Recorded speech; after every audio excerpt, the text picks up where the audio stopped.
Huge shout out to the sponsors that keep this podcast rolling.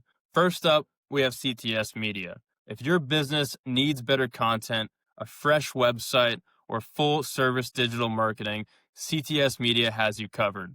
Photography, videography, social media management, social media creation, Google Ads, Meta Ads, everything your business needs to look legit online, because let's face it, if you're not doing these things, you're falling behind to your competitors in today's world. Check it out at ctsmedia.org, link in description below. Next up, we have Shred It, You're On. They solve the classic problem every rider has. Your action cam blocks your jersey. Their jerseys keep your kit visible on camera and look sick doing it. Grab one at shreddityouron.com. Finally, we have Gutter Getters, your go-to for home maintenance. Whether it's gutter cleaning, roof care, pressure washing, small repairs, deck repairs, they handle it all. Hit the link or give them a call below.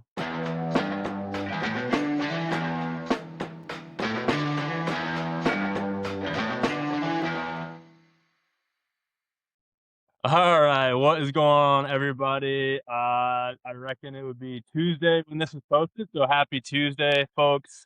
Stoked to have another episode out of Ridin the Line podcast.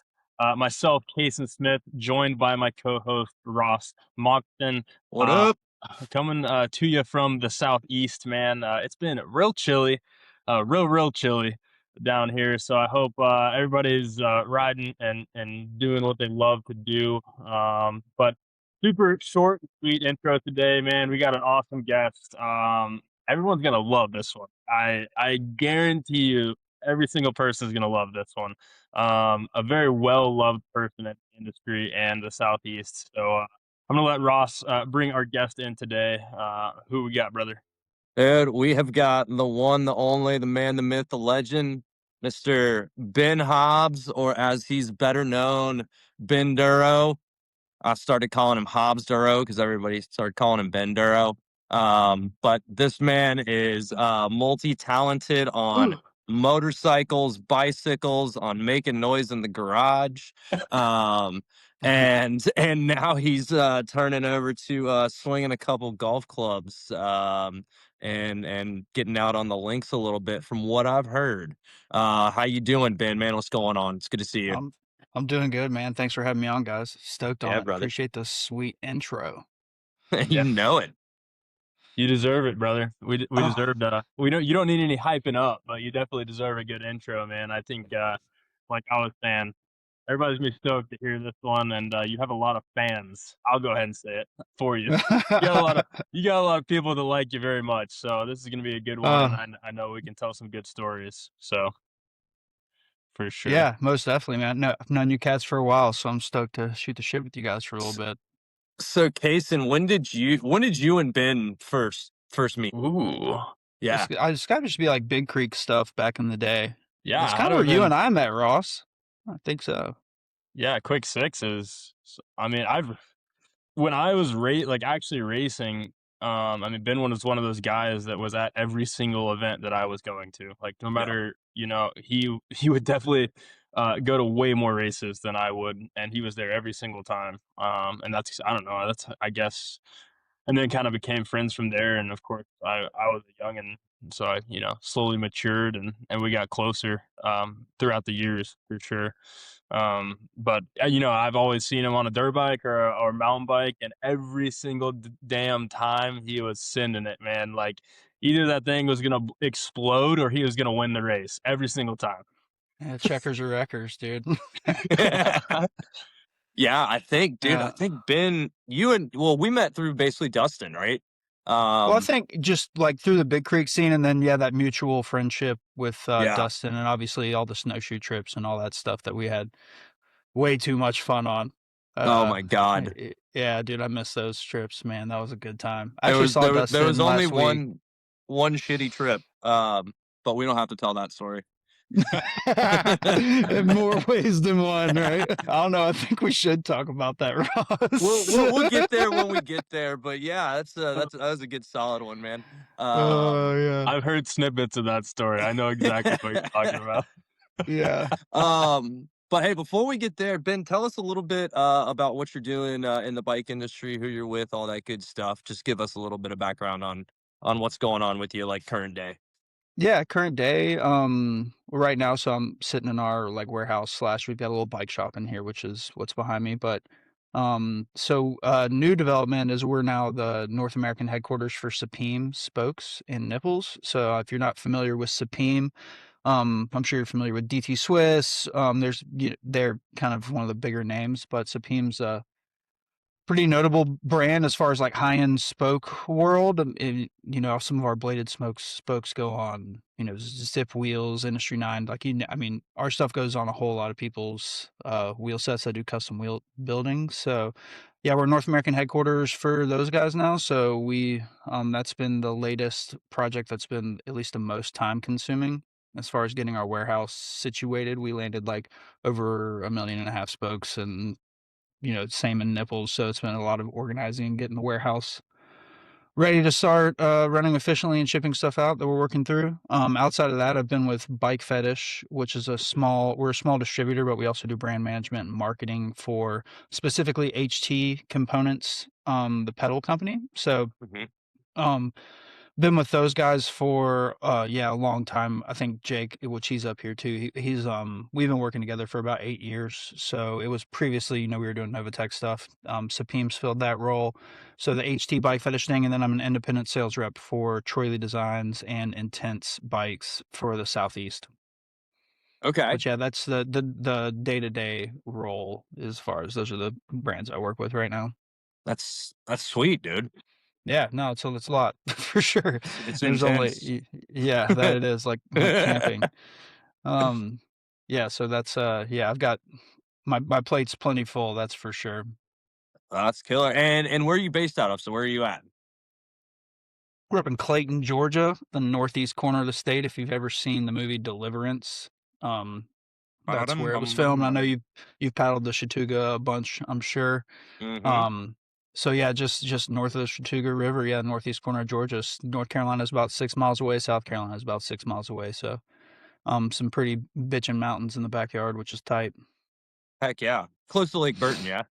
Yeah, yeah, totally. That's more of like when people think, like they think Tallulah Gorge and Lake Burton are the things they think about for the most When part they're when they think about up Clayton. that Yeah, way. Yeah. I've yeah, heard you've got some rad trail systems up there. yeah. We do. Yeah, some really, really good underground stuff. Yeah, stuff that you wouldn't like. You have to have somebody that knows where they're going to show you, unless you're Yeah. cool with getting lost for 8 hours. Um, I mean, you know, I do both. yeah, totally. I mean, sometimes I still get lost for 8 hours and I know where I'm going. So, but yeah, no, we've got, 3,000 vertical feet of descent, um, here in North Georgia, which is the most in the state for sure. But, um, yeah, some really, really legit stuff. Is it like what's like the style of the trail? I mean, I'm sure it's like kind of hand cut single track stuff or Yeah, totally. Some of it's more blown out. I mean, we'll poach some hiking trails every once in a while, but we're, you know, you can get everything you want. Some of it's like faster, old school double track, some of the stuff that was initially built, just because the folks that kind of pioneered it were looking for the easiest thing to do, and now it's kind of morphed into like a lot more hand butt, hand cut, bench cut. Like we've got some pretty cool trail systems that the crew's been working on. So, um, yeah, no, it's yeah, everything that you could want from like world class NAR to just kind of more fast flowy XC stuff. We got it. Yeah, that's killer. That's killer. I feel like most people when they think about North Georgia, like they just automatically think about LJ and like your Blue Ridge and like I don't know, up like the 75, 575 corridor. But Yeah. like, man, like the topography change and just like the landscape difference from like you think about I mean LJ and Blue Ridge are dope, don't get me wrong, but Uh-oh. going Right. going over to Clayton and like that corner of Georgia is unbelievable, and it's way different from anything else we have in Georgia. Yeah. I mean, Once you hit granted, Blairsville, it kind of the mountains really get big there in Blairsville. yeah, and that's where I was going. It's like, granted, it is barely in Georgia, but it's super sick, and it's a hidden gem for sure. And yeah, I keep getting invited / bug to come ride out there with you guys, and I need to make it happen for sure because Yeah. the trails look sick, dude. Yeah. One of these days, need to get you guys over here. Dude, yeah, we can put you guys in like an inflatable and take you down like section 3 or 4 of the Chattooga. We'll just see if we can all make it together, right? And then we'll go ride some bikes, or do it the other way around. One of the two. Yeah, if it's like a beer drinking river ride, I'm down for it. But I'm not trying to throw myself down any rapids. I'm Ross. about to say I'll put Ben you up can front. you can have that, dude. Front of the inflatable, and I'll ride in the back. We can go. There's a pretty chill section of section 3 that's like I don't know. Like I've paddled it in probably like 30 minutes. It's pretty chill, and then we can get out at Bull Sluice. But yeah, and we can hit it a couple times. Yeah, there's some safe stuff we could do. We could also do like an all day pretty safe trip. That sounds like fun. Yeah, we'll plan a weekend, riding the line weekend. Yeah, that would be sick. So Ben, like really quickly, you don't have to tell us your life story or like anything you did when you were 3 years old or anything like that, but like how exactly did you get into the cycling, the action sports? I mean, you're a badass on a moto, a mountain bike. You've been in some race cars. You've rode, several different motorcycles. So like how did you get to where you are? Who got you into this? Is this a family thing or walk us through that a little bit. Yeah, totally. Like my dad was a gearhead, like more on the like car side of things, like in the sports car racing. So I kind of grew up around that, and he had motorcycles and stuff. But yeah, and like when I was like 6 or 7 years old, I just like some kid in my kindergarten class like had a dirt bike, and I was just like, that sounds so sick. So I begged forever and finally got one. I think like after the second grade, I think I was 7 or 8 years old, got a dirt bike, and then from there it was just kind of full on dirt bikes. Did that competitively my whole life till I was about 21, 22. And then that all it was kind of unfortunate way that it all stopped. Just some kind of drama with the company I was riding for. And anyway, so I was kind of like forced to get out of dirt bike racing just because of the lack of support. And then I found mountain biking. Sorry, what were you racing? Like what? I was riding for Gas before they were acquired by the KTM group, so it was still the Spanish brand, obviously more known for trials bikes, but they made a pretty sick 300 two-stroke that I raced for about, I mean, new models every year, but that I raced for the last 4 years I was racing full time. So yeah, and it was a more wood specific bike. I mean, you could ride it on a motocross track, but it was definitely geared towards the off-road side. So and then as far as series and stuff goes, were you just racing like local hair scrambles or what series were you in? Yeah, I kind of like predominantly regional stuff. Yeah, we would do nationals when I was younger, like we chased the whole GNCC series and all that stuff, and then kind of end of high school, gas like that's kind of what they were like, we want you to focus on like winning regional championships and not as much like chasing the entire GNCC schedule or whatever. So it was just kind of, I would race the nationals when they were close by, but it was, predominant focus on, doing well at regional events. So that's mainly what I did, which was kind of a bummer because when I got out of it was like probably the best I was ever riding. And, it sucked the way it all, like I didn't really get a chance to, when I was riding my best, to go try and prove it on a national scale, but is what it is. Shaped, kind of gave me the skill set to jump on a mountain bike and go fast pretty quickly. So, when that stopped in 2012, I tried racing in 2013 and just like couldn't do it, by myself. So my cousin worked in a bike shop at the time down in Athens. Booley, of course, both you guys do. And, Booley moved back from New Mexico and he got into mountain biking out there, had a couple of Konas. And we lived in a house together and we just like build jumps and stuff and that. I always trained on a road bike for dirt bike racing, but he introduced me to the mountain bike world. And when he left Sunshine, I filled his role at that bike shop, and that was about the time the dirt bike racing stopped. And then I was like, okay, well, I bought a hardtail and a downhill bike, and I was like, yeah, I'm gonna go race downhill, and got humbled pretty quickly at the first two I did. I ate shit in both of the first two race runs I did. And then that progressed into the enduro racing thing because I didn't like the whole one run, like, format and sit around and wait all day thing. So I started racing enduro. And then, chased that until most recently, I'm not racing as much competitively, just like one-off stuff. Till about 2 years ago, that was what I did, chasing the enduro stuff with downhill stuff sporadically put in there. But yeah, that's kind of how I got here, racing dirt bikes. Dirt bike stopped, started racing mountain bikes, and then got a job in the industry through just people that sponsored me. Jake, namely, he helped me out on the wheel side of things when I was still chasing the mountain bike racing dream, and that's what kind of led to this job and my position in the industry. Yeah, that's And killer.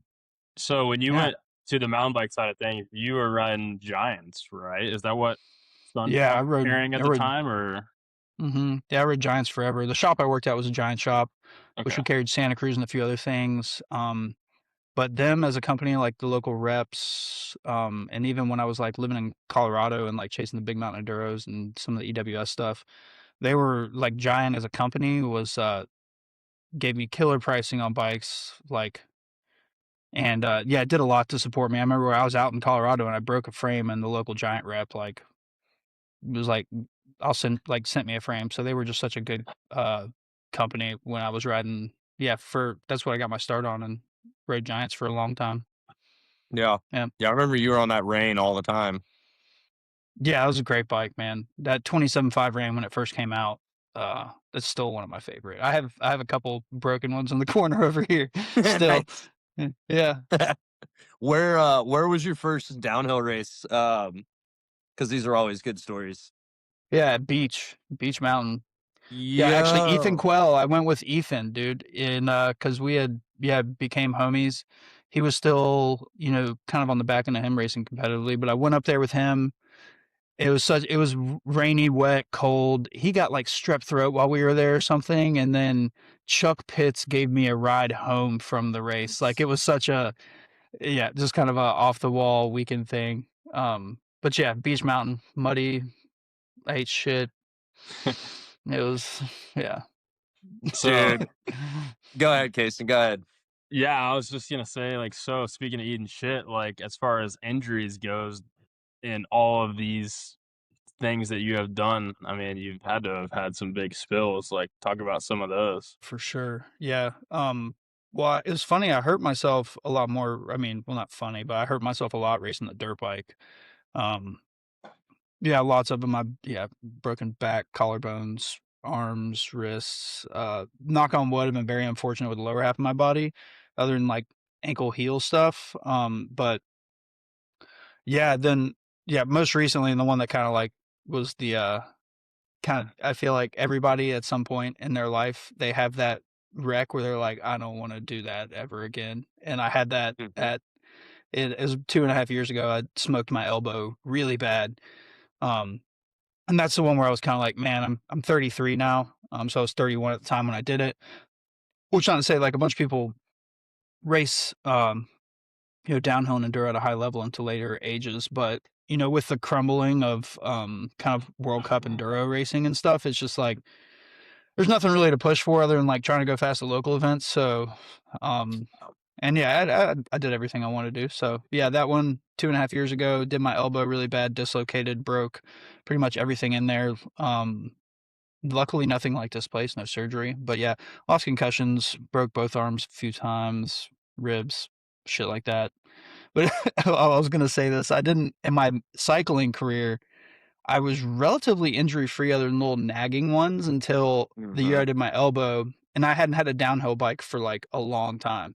And I got a downhill bike again and was racing like I did national. Well, did like Tennessee National, a few things. I was like, yeah, I'm going to do some downhill again. And in that year, I broke my heel and my elbow after like on my mountain bike, I'd not had a single really bad injury. And then I got a downhill bike again and just absolutely smoked myself like 3 times in that same year. One was a broken heel and the other one was my elbow. And I was like, okay, well, no more of that. Elbow. I remember the elbow because we were both like traveling to some of the Georgia cycling stuff at that time, and I you walked up to me and I hadn't seen you in probably a few years, and yeah, you were all like useless. Yeah, I was like, Casey, can you help me put up some tents, dude? Yeah, Yeah. that was funny. I was like, dude, what the hell happened to you? Yeah, that sucked. It's still shitty, but like I don't know, I can do the things I want to do. It's just like I'll be sitting at the desk and I'll just be like, oh god, my elbow, fucking getting Random old, man. aching pain. Yeah. You know how it is. It sucks.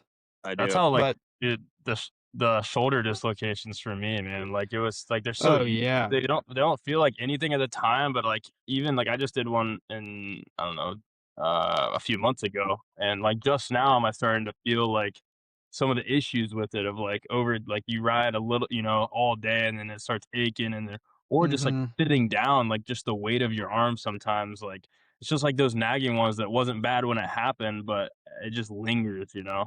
yeah, especially with a shoulder or something like that. That's just yeah, I feel like once you do that, it's just a pain in the ass for the rest of your life. Yeah. Hmm. How'd Yeah, you I've break got. Oh, go ahead. my bad.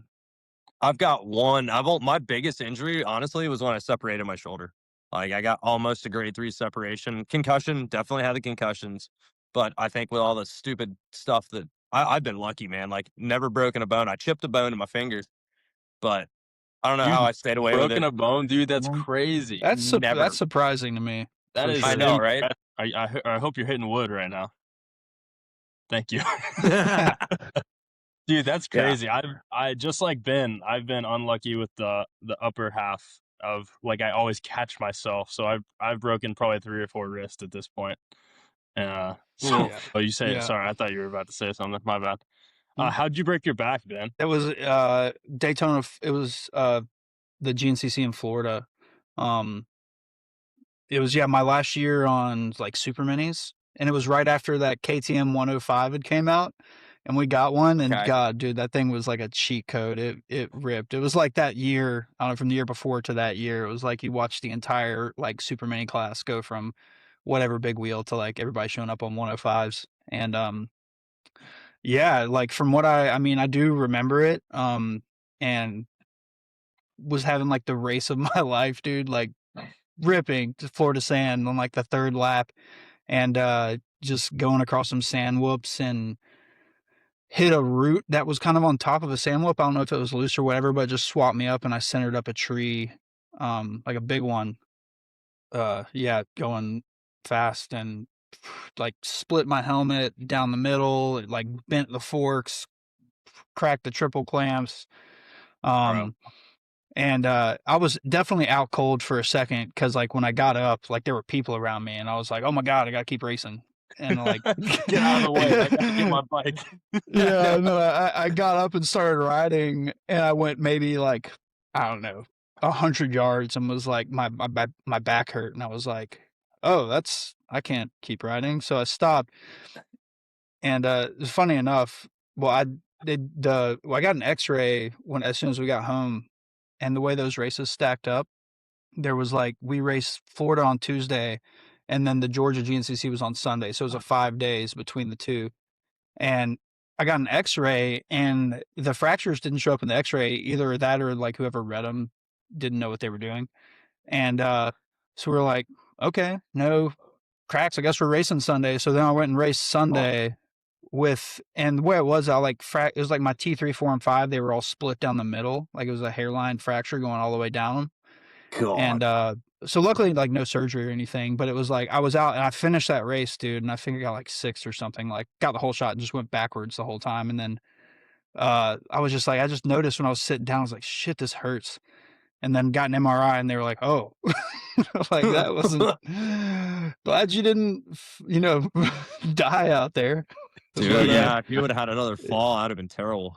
oh yeah, totally. And I was riding pretty reserved, just like being in some pain. But yeah, luckily like no surgery or anything. It was just, 6 months of like don't do much. But yeah, I was bummed too because I played tennis in high school and that crushed my tennis season my 8th grade year. Oh, that's funny. Tennis and man. motocross, dude. That's a wild combo. Yeah, golf's Jack taken of over all more than sports. anything. Yeah, dude. Yeah, Yeah, you're the I've got golfer. Huh? yeah, big golf guy, dude. That's helped since I'm not racing bikes as much for the competitiveness. Like golf is I love practicing golf, dude. I will spend just hours like practicing my short game and stuff. It never gets old to me. So yeah, I've been doing like some golf tournaments and stuff. Like it's been a good outlet for being competitive but not risking life and limb while I'm doing it. Yeah. Do you ever like, since we're transferring off the injuries with golf, do you ever like get issues with your elbow or shoulders or anything swinging the golf club? Definitely with my elbow. Yeah, it's like because I can't straighten it all the way. Which like if you watch some badass golfer, that left arm, which is my left, or what if you're right-handed, you're like, you're trailing or your forward arm's always straight, or as straight as you can keep it. Mm-hmm. So like yeah, if I play a lot or like hit range balls for like a prolonged amount of time, yeah, it definitely gets pissed off. But it's more of like lower back stuff. Like you really got to be like on top of Mm-hmm. like like yeah, spine mobility and stretching and like kind of dealing with like tight hips and stuff. But yeah, Yeah, no, I've definitely go ahead. golf's one of those sports where it's like, man, I'll go out and it's like I play maybe like 3 times a year, right? With my dad, go play 18 Hmm. or whatever. But I go to the driving range, I don't know, maybe like, you know, a little more often than that. But it's like you go out and you play 18. I don't even care if you have like if you have a cart, like you get done playing 18, you're like, oh, like like I Oh did yeah, some stuff, man. It works some different muscles than like we work in a lot of the things that we do. It's wild. totally. Yeah, especially if you don't play a lot and you go out and try and hit it hard, like all your left side like leading in. That's like yeah, shit that you don't use, and you're like, why am I sore from playing golf? I feel like a little Golf. bitch. Yeah, it's more the repetition. Like you don't understand how many times like you swing, like you're swinging your back, over Yeah, the course of totally. 18 holes. So it's like, Ton. yeah, you feel like you got ran over by a bus if you don't do it very often, for sure. Yeah. Yeah, and if you're out there boozing and get a little loose, you can make some wild movements that can take you down too. That's what we call aiming fluid, brother. Yeah, that's right. Swing That's loop, right. baby. Gotta get that proper blood alcohol content before you can hit the Yeah. ball good. I play You golf as long as I have forward momentum, we're good. That's all I play golf. Yeah, as long as the ball's going As forward. long as we're going that way, we're usually doing pretty good. Yeah, totally. you know why they call it golf, Ben? Is the only other four-letter word or it was like something about four-letter words and cussing or something like that. I forget how it It's goes. the only 4-letter word that wasn't taken. Yeah. That's right.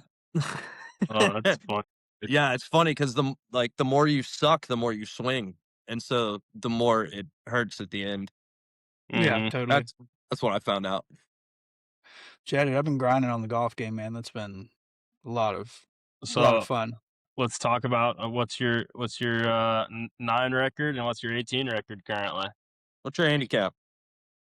Right now, which it kind of came up over the winter because I was going through some swing changes and stuff, but I'm like a 1.8 right now. So yeah, I've shot like I think 4 under on 9 holes, and my lowest score is a 69. Yeah, so I've broken 70 a few times. Figures. Yeah, just kind of consistent like 70s shooting That's is awesome. where my game's at. Yeah, man. I think last time I played golf was I did like a 109. Hey, dude, if we're not playing, that's fine. Not bad, dude. Yeah. Yeah, that's not That's bad at moving all. forward, I'm at sure you least. played by the rules. I'm sure you didn't move the ball. I'm sure there were no mulligans. You were playing it down, played as a lies. No gimme putts, nothing like that. It was a true 109, wasn't it? I had officials. I had officials watching me, dude. Oh yeah, I bet you did. No, I play the old three balls off the tee. So I give myself 3 chances. I give myself 3 chances to get off the tee, and if I don't make it in 3, I just go drop one. You just write a par down. You're like, Yeah. whatever. So I mean, who's you shot a watching anyways, 218, dude? bro. Who's watching anyways, dude? Oh man. That's too funny. Oh well, good. All right, I think good spot to transition. Possibly We want to talk about some technical All right. stuff. Yeah, sure. All right, we're going to Okay. talk about tires and wheels. All right, so internal rim width, tire width. What do you recommend, and what happens when it goes wrong and when it goes right? Anything between like 27 and 30 internally for like Yeah. the riding we do Yeah. is the sweet spot, right? You go too wide at, sidewalls just instead of like having any curvature, they just get straight and fucks up the profile on top. Yeah. On the top of the tire. But yeah, I mean 20 I think the sweet spot's 30, 29 mil for the kind of downhill enduro space. But like if No. you think about it mathematically, right, the narrower you are, like the wider the base of the triangle, like the less strength you have. So like really like if you talk to Micah who works for SRAM, he's like still runs 25 millimeter internal Yeah. downhill wheels, which they get a little too balloony, like quite the opposite when the rim's too wide and it just flattens out the sidewalls. But yeah, I mean, I think that right, anywhere plus or minus 1 from 29 is the sweet spot. Definitely in the carbon world, you can kind of change that structure, but yeah, everything's 30 mil internal for the most part, right? Like that's what everybody's running. 2.5s, Yeah. 30 mil internal. That's That's kind what I of was going just to say on the a sweet 2.5. spot. Yeah. Yeah, and you don't want to get too like, and they've done all these tests too, like because for a while there, that like when the not fat bike but the plus minus bike with like 3-inch tires and 2.8s, and they did all this testing about like how at speed like the tire actually elongates, and like because you have so much rubber there to move. Yep. So yeah, I mean it's 29 internal on a 2.5 tire is pretty much the golden ticket. Yeah, I feel like it's pretty standardized now. Like there was like a portion of time when we were like kind of arguing. It's one of those things that everybody's going back and forth over.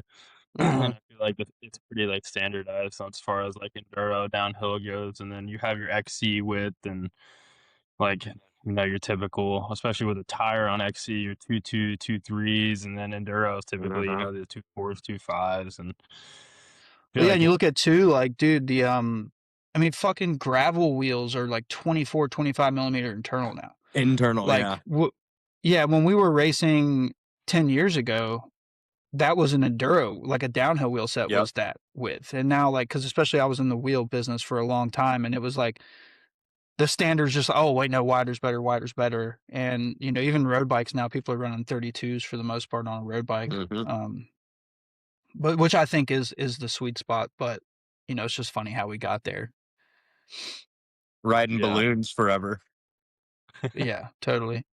All right, Yeah, or so quite the opposite, or fucking pizza cutters, like on Right. road bikes. People don't buy 23C road Yeah. tires anymore. Like, this just doesn't Yeah. exist. So, other question too is because actually I think both of you guys will have knowledge on this. So, like, if you're thinking about like a motocross tire, when you think about it, like in a corner, in a rut, or even like on like flatter dirt, right? Does that motocross tire more compress to the ins, like into the center of the rim, especially like as you're cornering the dirt bike? Or does it still want to roll over the rim like a mountain bike would? Well, it's such a stiffer sidewall. Like, you have so much more support that, Yeah. like, it's gonna dig in more. So I don't know. I think relative. I mean, fuck, I'm not an engineer, dude. I need Blake I would Michael here. say my answer to that is that it's the same but different. Like I think it's the exact I would think it's treated the exact same as a mountain bike tire would act, but you're going faster. The bike's 250 pounds instead of 30 pounds. Like so it's stiffer, but I would say it equates to almost the same thing because of the higher forces and weight of the bike. I would say it acts the exact same, just with more force and weight and stiffer sidewall. If I were to So guess, it'll Yeah. still want to kind of roll under that rim. But you never feel like on a dirt bike, you never feel the You never tire feel it. rolling. Like, Yeah. no. no, you don't, and you would on a mountain bike. But it's because you got so much other stuff going on. Like you got, there's so much more. I don't know, so much more stuff happening. Like I feel like you'd be on the ground before you felt your sidewall slide. Yeah. I mean, you notice if it's flat, but I mean, and two, I think a big difference too on a dirt bike is Casey, I don't know if you've ever rode with bibs. Have you rode with like bib mooses? And Well, you Not ride more much moto of a than woods guy. anything. Yeah, dude, it's a cheat code, man. Like compared to running just tubes, and I mean, I think even some moto guys run bibs. But that's where I just noticed such a big difference in that because you can get away with less pressure. But yeah, anyways, yeah, I don't. Is Yeah, you never feel a tire roll on a dirt bike. So yeah, and that's so it's always been kind of like something in my head. I'm like, all right, why can't the mountain bike do what the dirt tire do what the dirt bike tire does?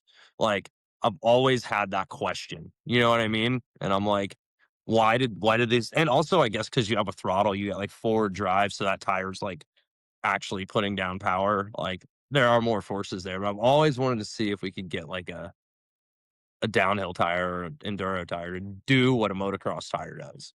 You know what I mean? Yeah, it's just yeah. No, Just I get different. what you're saying. Yeah. Yeah, it's funny. I'm sure. I mean, like you said, you don't ride a lot of woods casing, but it's like when I'm on, like your dirt bike is affected so much more by like roots and stuff, like in a trail or on a track, than Mm-hmm. and it's a lot more to move around. Like when it throws you, like we're on a mountain bike, it's like, dude, you can just ride over stuff and not think about it. Where it's like on a dirt bike, like it'll affect the motorcycle in a pretty drastic way if you're not really on top of it. It's pretty funny. I spent all day yesterday in the woods on my moto with Will's Oh, ear. did you? Yeah. Oh, So, nice, dude. Will's ripping, man. Like that bro, dude. I feel like I've never rode a dirt bike with him. I What a swear. dog, man. He is on it. He just, dude, he's like taking 250A wins out there at these Sorks races, Hell bro. yeah, Like dude. No, consistently now. I think he's only been really doing it for like, I mean, I mean, I guess I would Not count the long. time he was riding his 400, but like 3 years, something like Yeah, that. not long. He's getting me into it though. I've committed to race or the Kingston round next month. So Next month. yeah, or this When's that? month. Jeez, February. End of Mm-hmm. February. Yeah, you coming out? Uh, I don't know. Come on, I come do. on, I man. was thinking about that earlier because I got all these different hobbies, so I've got something on the calendar for all of them for like springtime. But I was like, I gotta plan a dirt bike race to do, so I haven't. I've done one hair scramble when I was like probably 14 years old, and that's the only moto Yeah, race I've they're done. fun, man. I'm excited. But going back to what you were saying, so are you riding you're riding a 450F, not an FX, right? Yeah, yeah. It's just a KX450. Do you Oh, have a 18-inch rear wheel or there she is. nice? Aha. No, it's a 19 rear. It's so you're on a full moto setup. Yeah. Yeah, yeah. Which like in hair scramble racing is great. And, I think the 18 is beneficial when you get into tight woods, and that's where like it corners a little bit better and like getting through tight trees and stuff. But all these hair scrambles now are so fast, like a full moto setup's fine. Yeah, that's kind of like what Will's kind of explaining to me because him and I have been riding a lot of like the slower pace, like you would call it maybe like medium enduro type Yeah, stuff. And my bike is like I feel like I never have traction just the way the gearing is set up and yep. just like I can't go because I'm not running bibs or anything, so I can only go down to like 9 and 10 psi ish. So like I'm always like losing traction and just like getting used to feathering the clutch everywhere. It's a completely different type of riding. Yeah, I hate that stuff. Like I'm more of a Oh, soft enduro kind of guy, not hard enduro. dude, we have some stuff that is we'll call it close to Jared's place, and it is Yeah, it is pretty gnarly. It is definitely hard. It's like on the verge of medium-ish enduro for us. Like you're nice. like throwing your bike up rock slabs type stuff. Totally. Yeah, and it's gnarly. But going back to what you said, like yesterday, man, like I probably washed the front on my moto probably 2 or 3 times. Just like getting used to those sideways roots and like it upsets the bike so easily if your body position isn't correct. Yeah, And like Will was trying to teach me because like I'm used on a track, like I'm already looking at the next corner, a quarter mile right. away, so it's Yeah, way it's like those visual cues of like dodging trees and stuff, which you're used to on a mountain bike, but on a dirt bike, like you said, those routes that you would never think about on a mountain bike, on a dirt bike will like just send you into a tree. Like, and that's it until upsets you're the on a bike. moto setup, like you're on stiff suspension. Mm-hmm. Just even like having a softer setup suspension wise is for single track is you got to have that. Yeah, I think that would definitely help. I mean, I don't know. I don't want to get rid of the motorbike because I love track too much, but I would definitely Just benefit gotta from get two. yeah, Dose. like a 250X would be sick. or something, like Yeah. a 2-smoker woods bike or something. I don't know. Would be cool just Yeah, to does have. Yamaha still make that the YZ250 like woods model, which is it's Yeah. pretty much the YZ, but I think it's just like an 18-inch rear wheel and It's a 250X, but they also have a 250FX, which is like the GNCC version on my bike, which yeah. is like Cody Webb and all those guys, and Caleb Russell is even riding a 250FX now. All those guys are riding them.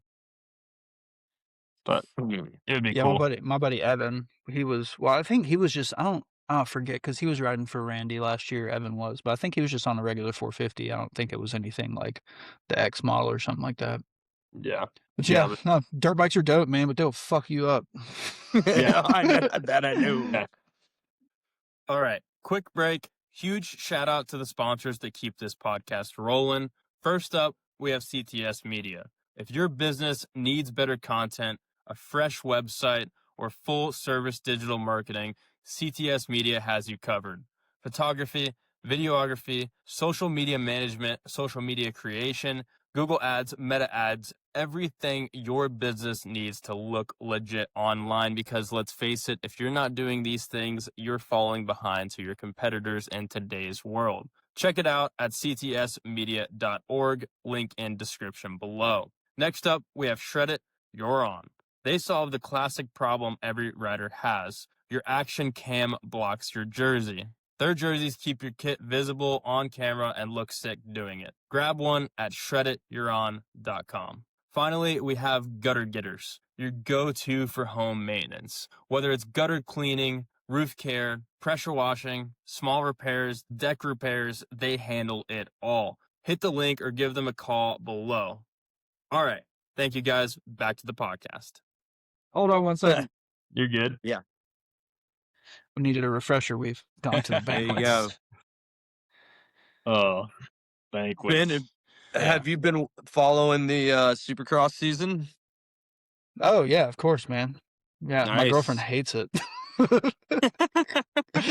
Dude, last weekend it was funny. Like, which we just started dating. She's awesome, and she's like, but I don't think she quite got my obsession with motorsports. And last weekend, I'm sure you know, Ross was 24 hours of Daytona, Yeah. and Supercross was on. So it was like all day. It was like, you know, I had the 24 on, and then it was like, oh yeah, also Supercross is tonight. And she's like, dude, what? I'm like, too much. You've got issues, man. Oh, it's funny. I was doing the same. No, it's a thing, good season, dude. Yeah. It's a good year for Supercross racing. You know, other than Barsha, everybody's still healthy. So it's One thing I definitely want to bring up from Saturday's race is I cannot believe that Eli Tomac is okay. Bro, he ejected what a like beast. at the perfect time. Like I saw the wreck and I was like, oh, he's out.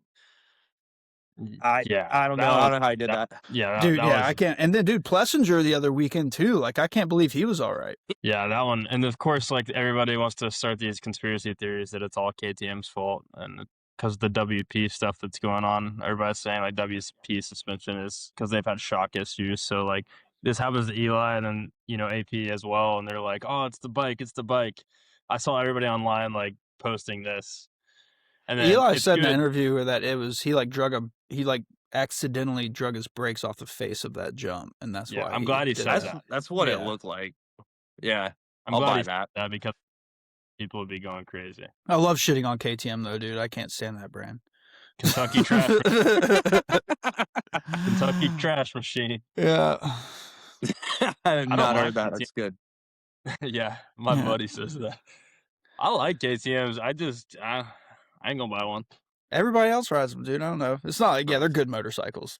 Yeah. But the season's been good, man. It's cool to see all the old dogs up front. That's what I'm talking about. Yeah. Yeah, man. Who's leading championship right now? Eli still is. It's still Eli. That's what I thought because they kept because Houston was like the Triple Crown or whatever. Yeah. And so I was watching it. The only way somebody else would have got it is if Hunter, I think, would have won that last moto. I think is if it worked out, he would have got the points lead because I think Hunter's the close. It's either Ken or Hunter. I don't know. Yeah, it's Eli, Hunter, then I think Kenny's in third, and maybe Cooper's in fourth now. But still 18 points behind. But he'll get there. That's what he does. He is, dude. You don't underestimate that guy. No, you don't. And everybody is right now. It's so Mm. funny. It happens every year, dude. People just Every year. look at results, bro. Yeah. Dude's won 3 championships and they still don't pick him to be No. a favorite. Like, It's it's perfectly ridiculous. Yeah, it's pretty nuts. Or maybe Good Chase. I racing, mean, though. Chase is up there. Yeah, obviously he's riding, doing typical things, going fast, tucking the front, all that shit. Yeah, does your Kawasaki do that, man? No, dude, I'm on the previous gen, but Chase has proven that any dirt bike will tuck the front end. Get any bike. It doesn't matter what it is, Swear. Honda, KTM, Kawasaki. Yeah, it seems like he just goes in the corner and he's just like, front brake, fuck it. Yeah, dude. I don't know, dude. He's Yank it. so good. He's so good, but He's very talented. yeah, he's the fastest dude right now. Like, I think undoubtedly he's the fastest guy out there, but just, that consistency struggle that he's always had. Put it together. Yeah, it is cool. Speaking of, we're talking about Supercross, but the Ducati looks pretty dope. That thing's been mean. fired up for that. Yeah, it's pretty cool, man. It's cool to see that whole program come to life. No. Yeah, that was going to be, I was literally about to transition. I'll send it there because you're TLD guy. But yeah, it looks really good. And I got to, see the team and spend some time out of the tent with Justin, and just, it was cool. Like, everything is like, one thing I took away from like being in other tents and just being around other teams is like, because it is Ducati, like everything they have is just like top notch. Like, everything looks, even like their uniforms, like their pit shirts and stuff, like the white looks so badass, dude. It just looks so like cream de crop. Like, they're Italian. Yeah. Oh yeah. Exactly. And then Troy doesn't half-ass anything either. I mean, he's all about, all about it being, top tier. So yeah, it's cool. It's bummer for Justin, but glad he didn't die. That was one of the worst wrecks I've seen in a long time. Brutal. Yeah. Really bad, dude. Yeah. I'm pretty impressed with Mr. Ferrandis. I mean, he's ripping. Kind of right where you would expect him, like a solid top 10 guy. Yeah, especially on a new program. I mean, yeah, that's pretty. I would say he's almost outperforming what I would think he would do on that bike. It's been a solid showing for being a new motorcycle. I'm really interested to see what he can do in outdoors, because that's, obviously he's won a championship in outdoors, so that's somewhere he can hit. I'm really hoping he shows up and makes that thing sing out there. Yeah, that Ducati's got some big power too. Yeah, I haven't even looked at numbers on it. I'm not sure, but I think it said like 60 horsepower stock. I wouldn't doubt it. I forget. Yeah, I think most 450s are right in that mid 50 range. Yeah. But yeah, they're so quiet, dude. Like, when I was sitting there qualifying in Anaheim, like, you could barely hear it. Like, it's crazy. It's just the Ducatis specifically. Ducatis and KTMs are pretty quiet as well. Because Prado got docked at A1. I'm sure you saw that for his bike exceeded. Yeah, I saw that. 106 decibels. 98 decibels. Yeah. I don't know what it is. It's getting lower and lower though, dude. I miss just loud dirt bikes. Like, who cares? Yeah. Dude? Come on. Yeah, it's been the same for a while, but they're starting to regulate, because they're taking like the same decimal reading that MXGP has adopted. It's going to be implemented next year, so they're kind of like cracking down on it more now. That's because so next year will be a lower decimal reading. Yeah, it's stupid, dude. Like, what do you like? You don't think monster trucks are that loud? Like, yeah, exactly, dude. Like, I get, but like you said, it's all based off of like the FIM and like European regulations, and it just gets brought over to here. Yeah, it's ridiculous, dude. Like, go to a NASCAR race, bro. Like, what? Yeah, like, it's lame. If it's too loud for you, put some earbuds in. I don't know what to tell you, man. Yeah, dude. Dude.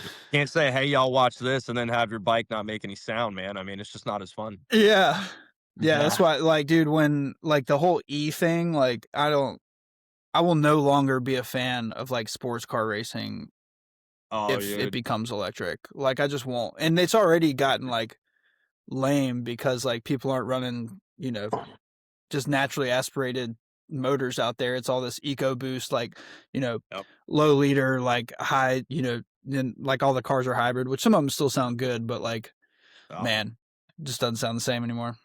Dude, the pit stops. Oh, let me send a text real quick, guys. Yeah, you're good. The hybrids. Yeah, they're the whole pit stop has changed, like so different. Yeah. Well, that I will say the only part of the hybrid I like is like it takes off in electric, and then when it kicks on, I know you've heard the Cadillacs. They're just like, oh my god, dude, gives me a chubby every time. Dude, it is cool hearing those things fire back on. But yeah, and it's like it kind of brings in a whole new dimension to the racing. And I don't know if it really like is adding to the sport as a viewer or as a racer, or if it's, I don't know, kind of taking away from the task at hand. Yeah, it's if it does go all electric, I think it is really hard to watch. But I will say when I was at Porsche and we had one of the prototype the Cayman, the E Cayman that was out there. Oh my god. Yeah. That thing sounded incredible. But it definitely What do you didn't sound mean? like It's motor. electric. Yeah, dude, but it had incredible sound to it. Oh no, dude, we gotta stop this right now. You're telling me this would be so good. Are you trying to tell us on this podcast that the speaker sounded incredible? Yeah, No, dude, dude, this the is on the sound race car. system in that thing. Wow. No speaker in the like one of the early prototypes. There was no speakers in it. It was all the sounds that the car made, and it was wild. Absolutely cool. It's gonna be a hard sell for me. Well, it's I've talked to my. Go ahead. No, you're good. I'll have to I was send just saying you a video of it. Yeah. The like, cause didn't Porsche shift all their production in the Cayman and the Boxster to E? Like they're not gonna make gas powered Caymans or Boxsters moving forward. Sorta, kinda. So I think 911. I don't know anything official. We're gonna go ahead and throw that out there for all the Instagram haters. But last time I heard, I know it was looking at going hybrid with the 911. There was a pre-production version of the 718 or the Cayman that was all electric. I don't believe they've come to market with that. They're still I doing. thought they made like a statement that was the move. I think, yes, and they were saying they were trying to be 80% electric. I think by 2030, was one of the big goals. But I think that as far as like electrics go, I think it's going to be an ebb and a flow. I think we still have a lot of figuring out to do. I think hydrogen is a very, very real alternative, and I think hydrogen's going to really, I don't know. I hope that hydrogen really starts to pop up and people realize like how you can have zero emission and use it in a combustion engine and you can have awesome sound. You get all the good stuff. But that's just, I think, politics, money, and power. Yeah, to me, Porsche making a move to the electric field is like, dude, nobody buys a Porsche for it to be electric. Like, that is not your consumer base. And I know the company's like not doing well right now, but I know that's like the stake to the heart if they're gonna do that. But I will say the Taycan does I fucking sound. hate electric cars, though. The Taycan in sport mode does sound incredible, and yes, they're partially piping it through a speaker, but that car does sound awesome. Right. Like, as far as the electric cars go, everything that I've driven, nothing I like. I will say the Porsche electrics have the performance and they do have the sound. Which I thought it sounds like an incredible spaceship like taking off, and then you're just 0 to 60 in what, like, I think it was like 2.8. Yeah, it was. I mean, a Tesla could blow any supercar out of the water, at least to 60 in a straight line, and to 60, maybe to 100, but that's it. Yeah, but right. But yeah. Anyways, we gotta move on from electric cars. I'm gonna get fired up. I love it. I will, though. I do want to get a kind of electric mini moto, so that you can go hit like the school parking lots and stuff around like downtown Atlanta, and like I can like throw on my leathers, go drag some knee on like a I don't know, little mini electric supermoto. You'd be out there and with the 12 o'clock boys. No, dude, heck with that. No, I'm trying to go to some parking lots and try to make some little go-kart tracks around like the school parking lots and stuff and go drag me and have fun and be able to do it incognito, man. I think that'd be so fun. Because I've done it on the I've done it on the Grom and stuff like that. It just makes so much noise. And I'm like, oh man, if I did have a little electric for these like little rogue knee tracking sessions, then that'd be epic. But that's about it with the electrics. Yeah, for your parking lot sesh. Yeah, exactly. Yeah, they are like, you know, the poachability of like the Starks and you know, all this stuff. Like it is cool because you can go places where you shouldn't be. Yeah, you can get away with a lot. All the Suron riders on the mountain bike trails. Yeah, exactly. Right. You go rip laps at Big Creek on your Suron, like nobody knows. I saw that video. Oh my god. I don't know. I'd have a whole lot of fun out there on that thing. But I feel like you can have fun on a Suron anywhere. To be fair. mean, true. Yeah, as long as you're cool with everyone knowing that you're gay, like you can totally have fun on them. No, I will say, dude, one person that makes those things look sick is Titus. I'm sure y'all follow Titus Nicholson, dude. He mobs those things. Rips. It's impressive. Yeah, him and Max Beaupre too. Max. Yeah. Oh, Max is full E. Yeah. Yep. Yeah, they're nuts. I spent a good amount of time on Will has a Talaria. He just sold it, but I spent a good amount of time on his. It's a little modded out, dude. I mean, it took me 2 seconds to feel comfortable on it around our little like E-moto track, and I was ripping. I was like, dang, if I had $6,000 laying around. I know when he bought that thing too, he was still riding the XR, and I'm like, Will, what are you doing, man? Like, go get a dirt bike. Don't spend $6,000 on a Talaria, whatever it is. Bro, he's found the path. He's got him a modern dirt bike. Yeah, and he's ripping on it. But at the time that he only had his XR, dude, I was like, he had never really rode moto tracks. And I asked him if he wanted to go to Scrub one day, and this was years ago. And so he meets me out there, and I mean, like, I ride not enough, you know, like every 6 months if things are going right. And so, anyways, I'm out at Scrub and Dirt, and I'm like, dude, this is like just showing him what like the track's about.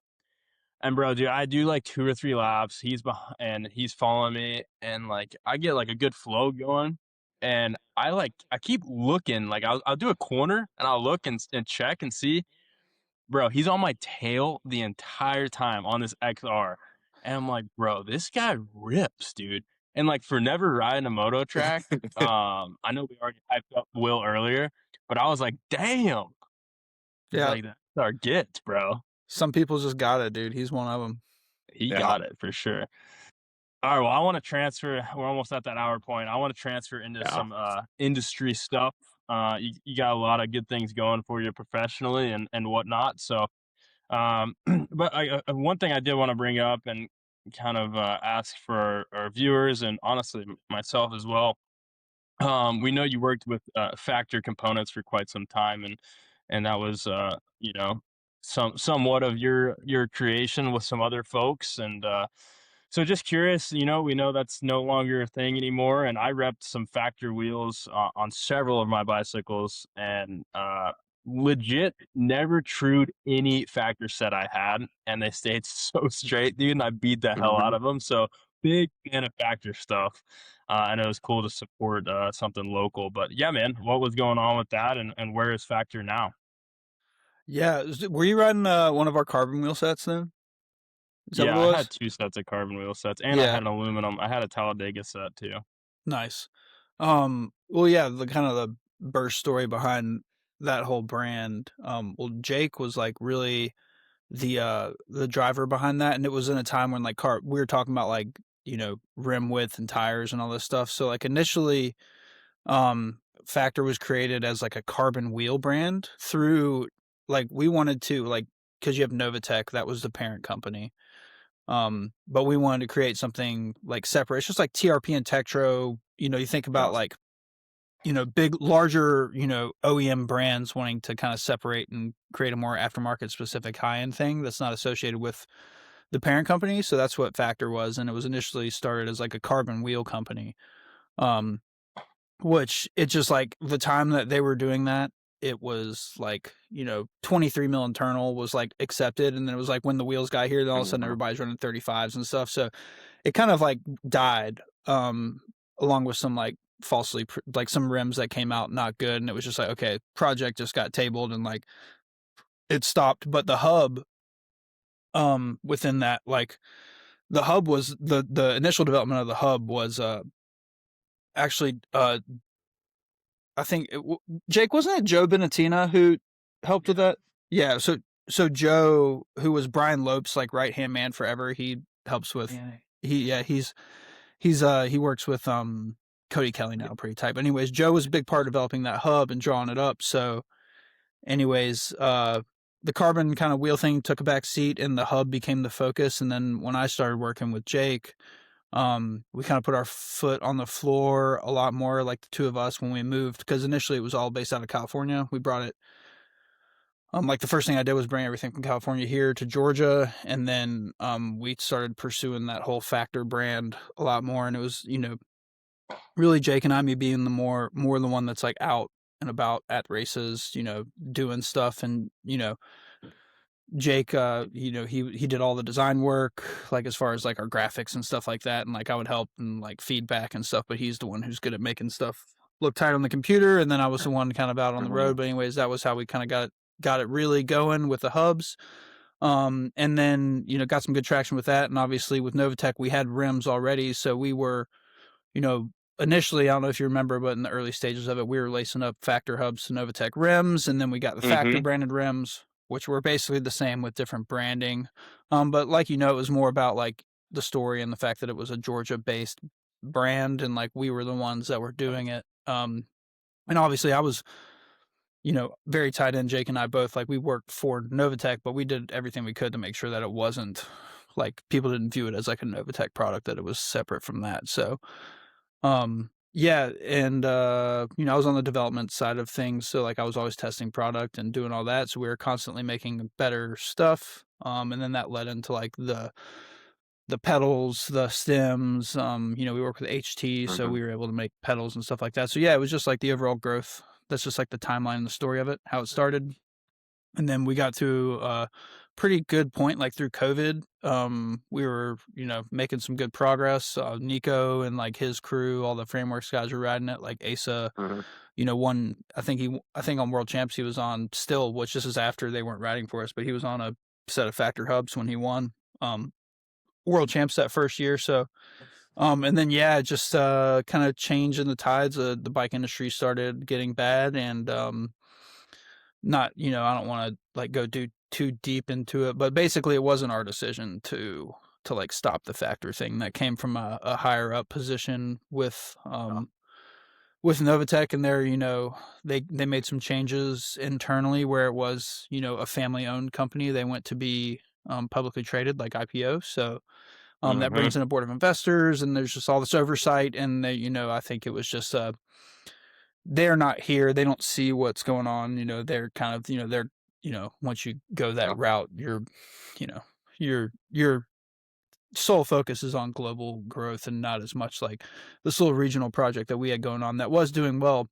I think had some of those people actually seen it, it would have gone a different way, but it didn't. And that just came from like a higher up place as to why the brand stopped. And then shortly thereafter, like we don't deal with Novatech at all anymore, which is, I worked for them for 8 years. Great company. Nothing bad to say about them. Got to go to Taiwan a bunch for work. It was cool country, cool place. But yeah, that's why it stopped, more or less. That's the short long story. Well, that happened with But yeah, we did a cool thing while we were doing it, man. Yeah. That happened with a few bike brands. A lot of brands out there that kind of suffered that same thing when they went publicly traded and getting them totally different story than you guys, like getting too big too quick, things like that. But yeah, you're in good company with that, that's for sure. Yeah. Yeah. And it's definitely, you see like these private acquisitions happen within brands. Troy Lee's one of them, dude. Like now Troy bought the company back a year. So last year was the first year that he owned it again. And you can immediately tell, like, just once it's in that realm again where it's kind of like, okay, this is a more core group running this thing. It's not just dollars and a board making decisions based off that stuff. You start to see better product, more outreach, more just authenticity surrounding a brand, and that really, it sells product. But yeah, anyways, it's yeah, that's the life and death of Factor, man. We wrote it out. It was pretty sick while it was gone. Yeah, Yeah, I it want to was- say a big like props because Factors was sick, dude. Like I had y'all's DJ set. What did you call the DJ Well, set? those were that was a Novatech wheel set, the Crisps. Oh, was it? Okay. Yeah, that was just a straight up Novatech product. Yeah, Yeah, okay. and I they're had the badass, man. That's a sweet wheel set. dude, they were dope. Yeah, I had those on my ticket. And then yeah, I had the Diablos with the Factors, and had the carbon wheel set on my last bike too. And dude, nothing but good things to say. Like I don't pick my lines very well all the time, and I'm not very nice to bicycles, and those things stayed true for Yeah, every single time, So big props. You guys did a good thing, and those hubs were very loved, and you still see them everywhere. I still, to this day, when I'm at the bike park, bro, I see a couple every day, a set of Factor yeah, hubs. So. yeah. It is cool to still see them out there floating around. And for anybody who's watching this or whatever, I've definitely stashed back some spare parts. So any of the Nice. homies that need a free hub or something like that, well, I made sure to keep enough stuff that lasts at least for the next few years. We can, take care of some people. Yeah, that's but clutch. That's good Get thinking you right laced up. yeah, I did it for myself personally too. I'm like, damn, I don't. I like Need some these stuff for days. me. Yeah. No, they're sick. Dude, so is that Jake what's sitting going over there? Oh, Is yeah, is he's that back there. Jake sitting over there? Dude, I don't know if he remembers or if you remember when we were I was going to Crankworks. I was going to Crankworks up in Whistler one year, and dude, I like ran into him at the airport. I think we were both trying to get a car. And I think I had seen him, and somehow you came up, and he's like, "Yeah, I work with Ben," and we actually like shared a freaking room like outside of Vancouver, because there was like nothing that we could get anywhere before we went up to Whistler. So, what up? Good to Yeah, dude, I remember. Yeah, yeah, that's that was when. wild, Yeah, man. y'all were able to find out. I was racing EWS that weekend. Yeah, Yeah, it's funny. small I world was kidding, you're moments, still with dude. him. That's hilarious. Dude, absolutely. Yeah, totally. Well, I have my bad.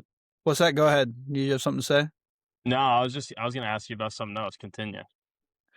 No, I was gonna go off on my own tangent, but like, if I you've want got to a hear. prompt, I want to hear your tangent. Let's Let's hear do it. well, I'm saying this leading to like, and I got permission to like share this. But I have a tangent before, and it's about like how the state of enduro racing is just like so terrible now. I'm sure you guys saw that like on the UCI list, and there'll probably be more teams. So there's only 5 registered enduro teams in like the Oh, UCI God. right now for like EDR World Cups. Yeah, where you think about it, like, so. Anyways, this all to say, like, enduro has been like dismal, like, and it's come from the top down. Like, when you eliminate that premier level of racing, it's going to reflect on every single scene, that because kids need, like, whether or not like any of them are going to make it, they need that like goal, right? That carrot to dangle out there. Like, well, one day maybe I could race this.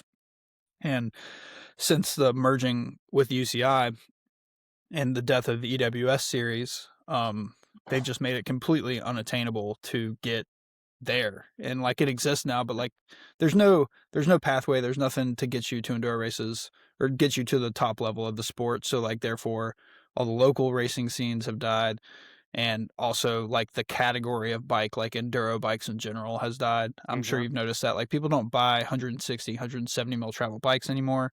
So like, all that to say that Chris Ball with the Enduro World Series gave us the most beautiful thing in the world, and then took it away when he sold it to the UCI. So Chris Ball, I got beef with you, but you can bring it back. You can Ross, create AWS 2.0 and It revive sounds like the we best. have a rant here. We're bringing rants back on the podcast. Yeah, I'm bring digging the it, best man. racing scene back ever. So that all to be said, I caught wind of a very cool enduro that's happening this year, and it's going to be in Brevard. Oh, okay. They got a permit and a date set for an enduro race in Brevard, like on all the stuff behind the hub.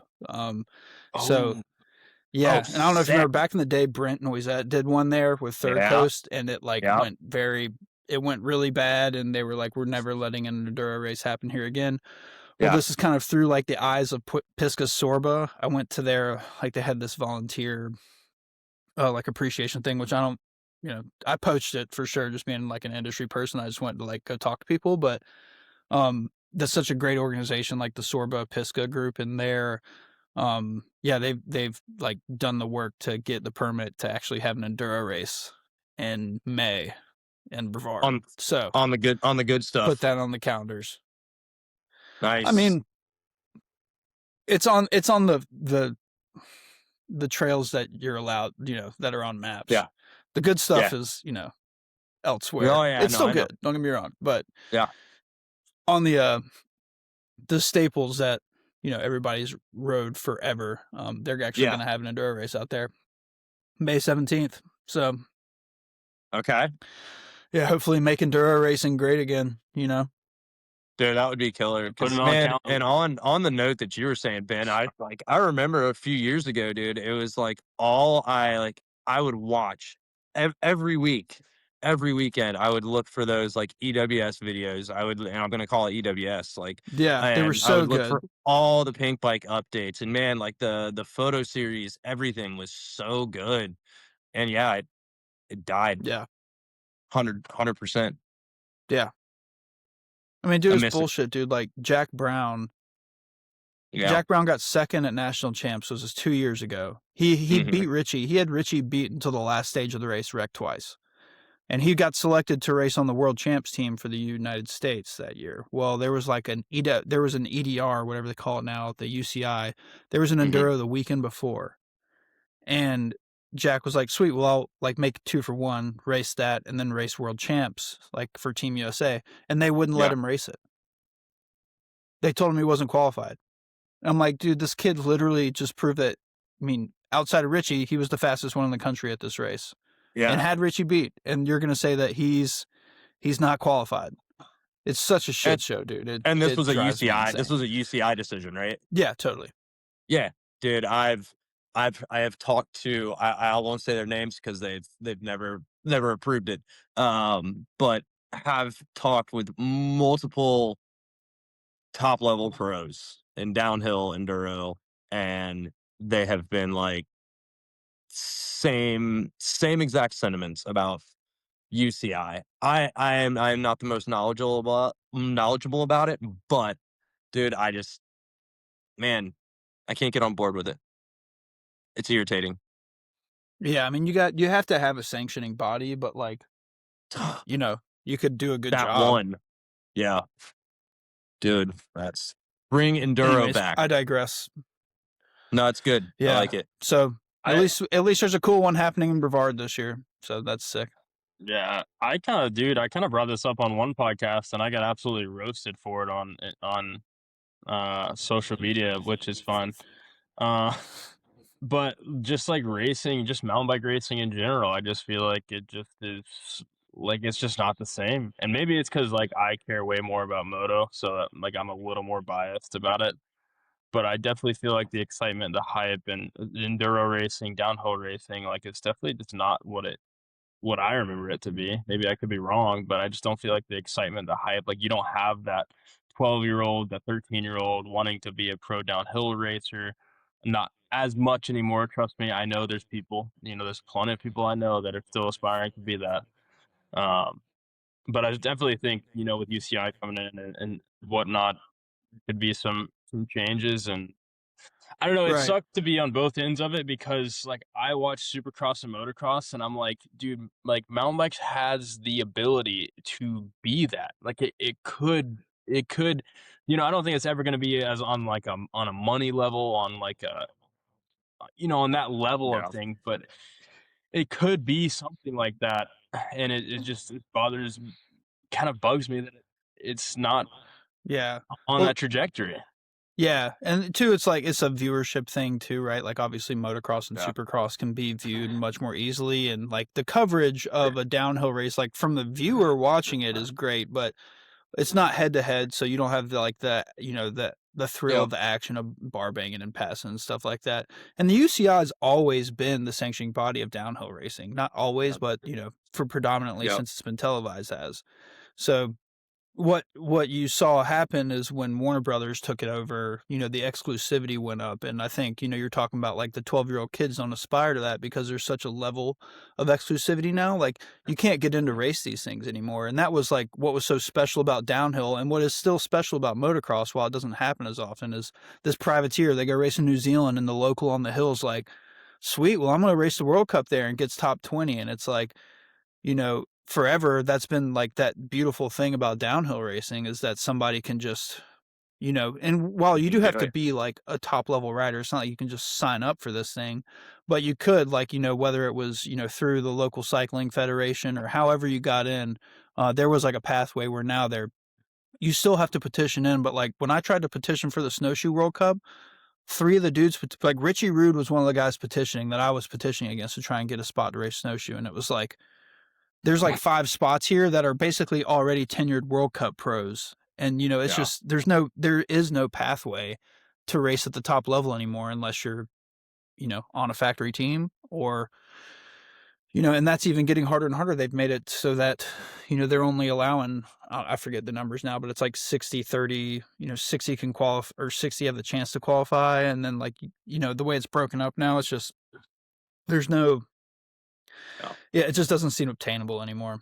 But yeah, No, and the same. I mean, especially now, it's not much of, it's not similar exactly, but like with moto, like everybody has these big training complexes, and it's almost like you have to go to a training camp to actually even become anywhere close to trying to qualify into a race at all, let alone a night show. So it's like, I mean, moto's always been that way. Like, if you're going to become a pro moto racer, since I can remember, you had to have been homeschooled since day one. You had to have been rich or really in debt. So like nothing's changed there, but it is like kind of becoming more of a, like, if you're not in a training facility, you may not even have even the slightest chance. So with going back to it's Yeah, it's definitely, like you said, it's always kind of been that way, but now it's even more so, which makes, like, stories like Eli Tomac, who, granted, his dad's one of the best mountain bikers that ever did anything, and he obviously had that, there in his corner to, help him succeed. But, if you're not, and it's really that way with any sport, golf, tennis, like, it doesn't matter. Like, from the time you're 7 years old, if you're not fully dedicated to that and that's all you're doing, there is people that are. Yeah.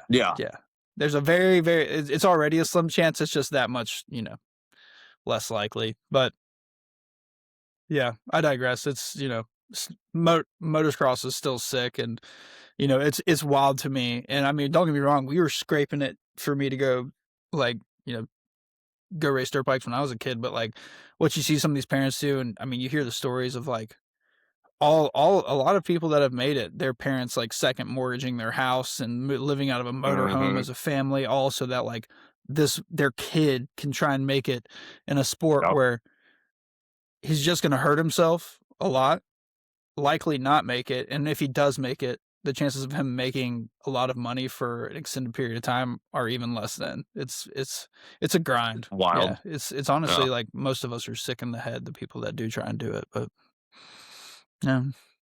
It's rad. I did want to, because you did mention it, I did want to like big shout out to Jack Brown, because when that whole Yeti thing came through for him, and he did big things, and that's really cool to see. Because I mean, I've rode a lot of bikes with him, and so it's cool to see his success for sure. So big shout out to him, definitely. Yeah, totally. He's a good kid. Came through my mountain bike camps and stuff when he was really young. So it's been cool to watch him grow and turn into the rider he is. And it's really, it's heartbreaking for like him and Cameron Mader and these kids that like his, like, your age group really, Kaysen, that's like that have made it to this point where if it were 10 years ago when I was like doing it, they would have salaries and be racing in Europe. But like there's just, Too with many. industries down, and with the kind of death of enduro in its current state, it's just not going to happen. It's a bummer. Yeah, the industry is So definitely. I mean, I brought it up on every single podcast, so I'm not even going to go into it. But Yeah. definitely, every sector of moto and MTB is not looking good, and I've even heard of more companies potentially not about to be with us anymore in the foreseeable future. So pretty brutal. Ain't no money. Ain't no money, Ricky. Ain't no money out here. Can't so sponsor you. on The that sponsor. note, What? Yeah. hot take: mountain bike free ride coming back. Moto FMX gone. Yeah, well, I feel like the whole social media. You think mountain bike free riding is coming back? I think it's the same. I don't but- think it's gone anywhere. Like, yeah, you got Rampage, and I mean, I think that's all you got. You got Rampage But and like some crankwork stuff. But To what you're trying Well- to say though, Ross, is like what I said in the other podcast of like a lot more people care about the free ride stuff than they care anything about downhill or XC racing. Like, Yeah. yeah, if you tell somebody you mountain bike, they're like, "Oh, do you do that thing where they go off the cliffs and stuff?" And it's like that's all they've seen of it Yes. is Rampage. Yeah. Yeah. Well, Yeah, there's that's and definitely I like when you know, tell people that you're into mountain biking. and so natural selection is kind of that's starting to really, I don't know, at least I'm seeing a lot of natural selection come up. And then there was the event that they just did down in New Zealand. And then they've got kind of, I forget what it's called off the top of my head, but it's basically kind of like the Rookies Cup for folks trying to get into some of the Rampage stuff. And then like, I don't know, do you watch In the Hills Gang at all? Dude, you should. yeah, I you do. should. I've watched them in the past. They're pretty sick. There's like tons of people are going out to like Green River and areas like that. And they're actually getting the permits to do like these huge free ride events. It is mega. And I think like we've said, as part of the social media thing where they're getting these quick clips and stuff like that.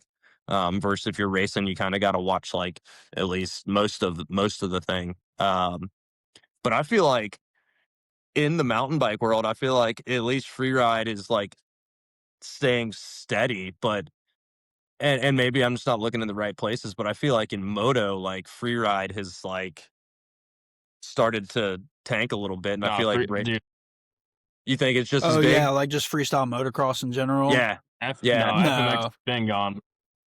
It's FMX just is long gone. Yeah, Yeah, X Games is struggling, dude. But like it used to Yeah. be so sick. I think, but what's happened is that's just turned in. It's just morphed. Like I don't know that there's less people doing it. It's just turned Yeah. into like this social media game, Totally. of Yeah. these. Like I mean, you can think of a million of them, Axel Hodge style guys that aren't necessarily out there trying to do the gnarliest trick, but it's just like they're not racing, but they're just out there free riding, and that's like that's what it's just become. It's just changed from like a competition based thing towards, just content creation. Yeah, I mean, we used to have Nitro Agreed. Circus, and then the other one that was like something Cowboys. I can't remember. That would travel around these FMX guys, but we don't. It's like honestly, the FMX competition is damn near at the Supercross races now. You got the monster guys there, Right. and everybody else is on YouTube. Yeah, totally. Yeah, I think it's I've talked to a wild. bunch of people, or not a bunch of people, but some people. Go ahead. Sorry, I was Ross, like, we got a this- little bit of lag.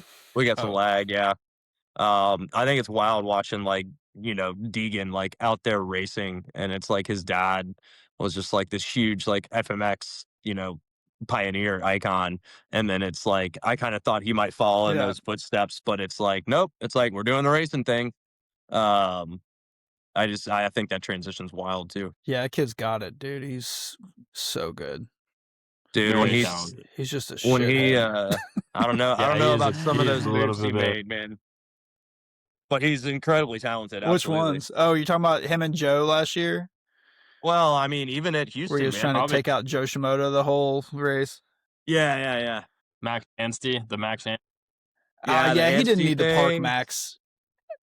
Yeah, he threw the rear tire in there. But, Oh, dude, I was dude, I don't know. These guys can talk shit all they want. They can't beat him. So I mean, you're not wrong, dude. Rubbin's racing. I get it. Like, you got to get Yeah. up on each other. But I still, I don't know. I come from, I think, a philosophy of you still got to give somebody, like, at least a little bit of track. Like, you can't aim for the tough block, like, Yeah. when you got the room to take it on the inside. To me, that's just like a dick move. And I get it, man. I mean, Yeah. I That was, one's annoying. I think That that'll was stop when he gets to the 450 class too. Like, Yeah, Yeah, that one I think it specifically was will. pretty annoying to me because it was number one his teammate, and Yeah. number two, Max could have just got second place, bro. Like, it wasn't that hard. Like, you could have you were way faster. You could have just went around him, Yeah. but he don't play like that. And before he came onto this podcast, I was working and listening to the Brian Deegan Gypsies that just came out, and Brian's full support of it, brother. He don't care, dude. He don't care. So He I don't know. says, Max had that We're all red number talking about plate, it. man. We're Max all had that talking about red it plate right now, so clearly, we're adding to it. That's what they want. Yeah. yeah, No, I like watching the kid ride, dude. It's like he's good. He's smooth. I don't give a shit. He can take out everyone. If he's winning, it's like whatever. Like, keep doing it, I guess. I don't know. Yeah, we'll see it's what good to happens see when he Kitchen steps ride a up. little bit better too. Yeah. Yeah, that shit'll stop in the 450 class for sure. Like, that's not Deegan's good, you but he ain't you don't Jet think Lawrence good. Anderson will park his ass? Huh? You don't think Anderson will park his ass?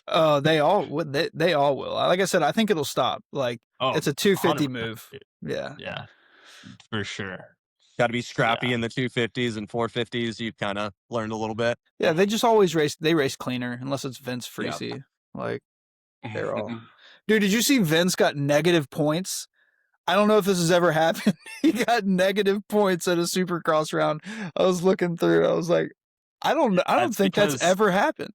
It's because I think they have this new rule where you can essentially, I could be wrong, but you can essentially accumulate points over like career points, I believe. And so I was listening to this on Pulp, I think, the other day. And essentially, like, because he had already accumulated points before in previous races, that he was docked, or I don't know the ins and outs. I forget. I just saw it as like one race. I'm sure he got like 21st or something. Oh yeah. But then he also got a point penalty for taking somebody out. So like when you looked at the race results and it like reads out the points, it had him at the bottom at -2. That was because he didn't follow the blue flag. He was still racing when the leaders were coming by, and they docked him for it. Yeah, good. Oh, he Yeah, didn't abide by the blue flag. No, most people don't, which is a big problem. Yeah. Well, good stuff. All right, man. Yeah. Anything else y'all want to cover? I'm about to go get some food. I know, that's an hour and a half. Easy peasy, dude. Well, good catching up with you guys, man. Oh, Ross already left. Man. That was so sick. Hey, the Rock Crusher Birdhouse, dude. Oh, yeah. Dude, I can't believe we didn't hit on any Rock Crusher stories. We'll have to do another one. We'll have to do a V2 for sure. But I was sitting here and I was like, we're doing Hobbs. I was like, man, I got to get the birdhouse. It's had a couple bird families in it. Yeah, we just sat here and talked shit about dirt bikes. Oh, good, dude. Yeah, we've got a few out front too. So, hell yeah, glad you still got that thing. That thing was made to last. I'll tell you. Maybe we'll bring the old Rock Crusher Enduro back one day. Yeah, that'd be sick. Matt Gentry, dude, he's a G. Yeah, we gotta go ride moto up there if there's ever a chance, Hobbs. I've never been on a moto.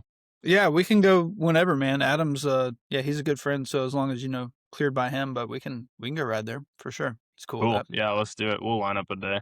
Yeah, but man. Dude, really appreciate your time, brother, and thank you so much for like dealing with the past couple of days. I know we've been a little bit busy and back and forth, so I appreciate you being patient with us and hopping on, dude, and continue doing what you're doing, man. It's cool to see what you're doing at TLD and Bike Fettish and whatnot, and you're still a super rad dude in the industry, and like I said, and you got a lot of fans, so good to have you on, brother, and thank you for your time. Yeah, appreciate you guys having me, man. I'm looking forward to doing it again. let's all get up soon.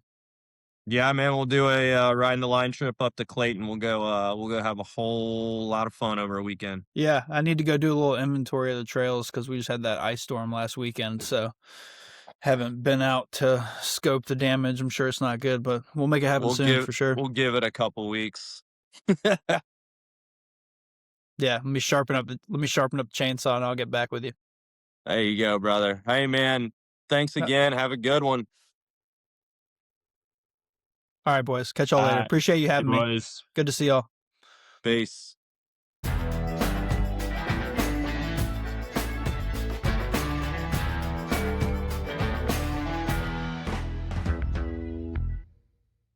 Huge shout out to the sponsors that keep this podcast rolling.